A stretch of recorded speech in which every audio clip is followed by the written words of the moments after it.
కి స్వాగతం అండి. సత్యమూర్తి గారు, ఓవర్ టు యూ. సో అన్ని పరిణామాలు వన్ బై వన్ చూస్తున్నా. నిన్న ఒకే ట్వీట్ 4 సార్లు ట్వీట్ చేసి ఆయన అందరికీ ట్యాగ్ చేశారు. అందులో ఏం లేదు, అన్ని జరుగుతున్న విషయాలే. ఎట్లా చూడాలంటారు? ఎందుకు అసలు కల్తీ జరగలేదు లేదా తప్పు జరిగింది అనే ప్రయత్నం జరగటం లేదు, ఒప్పుకోవటం లేదు. సరే, ఎవరైనా ఒప్పుకోరు కాబట్టి కనీసం సహకరిస్తామని కూడా చెప్పటం లేదు. సరే, మీరు విచారణ చేయండి, మేము సహకరిస్తాము, మా సచీలతని నిరూపించుకుంటామన్న మాటలు కూడా రావట్లేదు. ఎట్లా చూడాలి ఇదంతా? పైగా విచారణ వద్దు అంటున్నారండి. అవును, మీరెవరు విచారణ చేయడానికి అంటున్నారు? ఈ మొత్తం డెవలప్మెంట్స్ అన్ని చూస్తూ ఉంటే వైఎస్ఆర్ కాంగ్రెస్ పార్టీ అసలు అంటే వాళ్ళకి ఒక తిరుమల తిరుపతి దేవస్థానంలో ఏదో అపచారం జరిగింది. అపచారం జరిగినప్పుడు దాని మీద నిర్ధారణ చేసుకోవాలి, ఎవరైనా చేసుకోవాలి.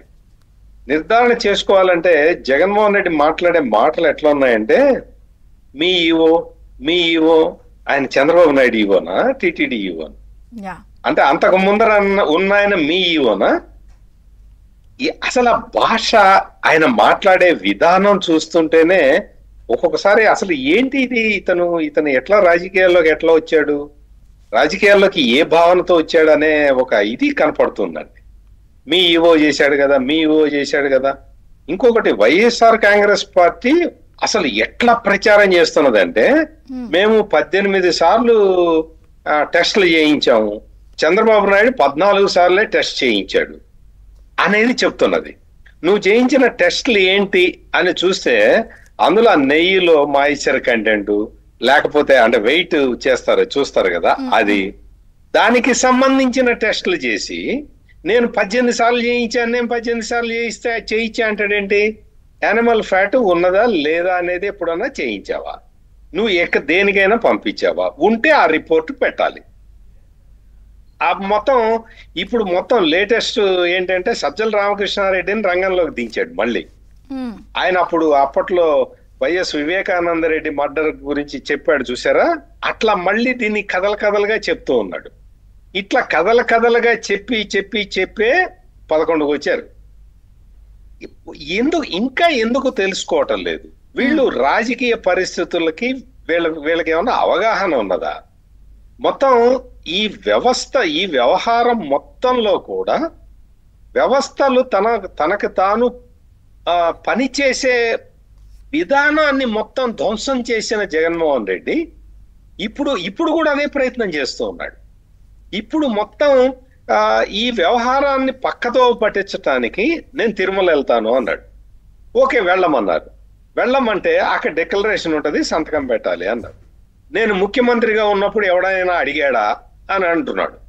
నువ్వు ముఖ్యమంత్రిగా ఉన్నప్పుడు ఎవరైనా అడిగితే లాకప్లో పడేసి కొట్టావు కదా, అందుకని భయపడ్డారేమో.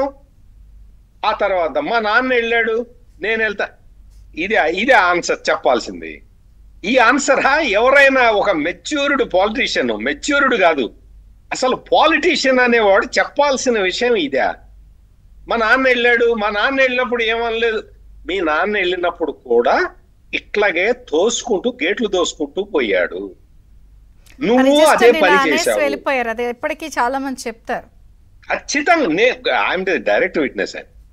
అసలు ఇంకొక విషయం ఏంటంటే, రాజశేఖర్ రెడ్డి తిరుపతి వెళ్ళి బ్రహ్మోత్సవాల్లో పార్టిసిపేట్ చేసి ఇంటికి వచ్చిన తర్వాత విజయలక్ష్మి మొత్తం మళ్ళీ వాళ్ళ క్రైస్తవ మత పెద్దల్ని పిలిచి నీళ్లు చల్లించేది. ఇటువంటి వ్యవస్థ ఉండేది అక్కడ. అంటే నేను ఎందుకు చెబుతున్నానంటే, నీ మత సెంటిమెంట్లు నీవి, నా మత సెంటిమెంట్లు నావి. నా మతం దగ్గరకు వచ్చినప్పుడు నువ్వు నా సెంటిమెంట్లు ఫాలో కావాలి. నీ మతం దగ్గరకు వచ్చినప్పుడు నువ్వు ఏం చెప్పినా సెంటిమెంట్లు ఫాలో కావాలి. ఇది బేసిక్ రూల్. భారతదేశం ఇన్ని మతాలు, ఇన్ని కులాలు, ఇన్ని జాతులు ఉన్నా గానీ కలిసి ఉన్నది అంటే మూల కారణం ఇది. వేరే వాళ్ళ మతాన్ని గౌరవించాలి, పరమత సహనం. మన మతం పట్ల మనకి అభిమానం ఉండాలి, గౌరవం ఉండాలి, ఒక ఆరాధనా భావం ఉండాలి. ఇది జరుగుతున్నది. ఇది మూల సిద్ధాంతం. ఈ మూల సిద్ధాంతానికి భిన్నంగా నువ్వు ప్రకటనలు చేస్తూ, నువ్వు ప్రవర్తిస్తూ, నువ్వు వచ్చిన డిక్లరేషన్ ఎందుకు పెట్టాలి? నేను అంత ముందు పెట్టలేదు కదా. అంటే ఒక మర్డర్ చేసిన తర్వాత రెండో మర్డర్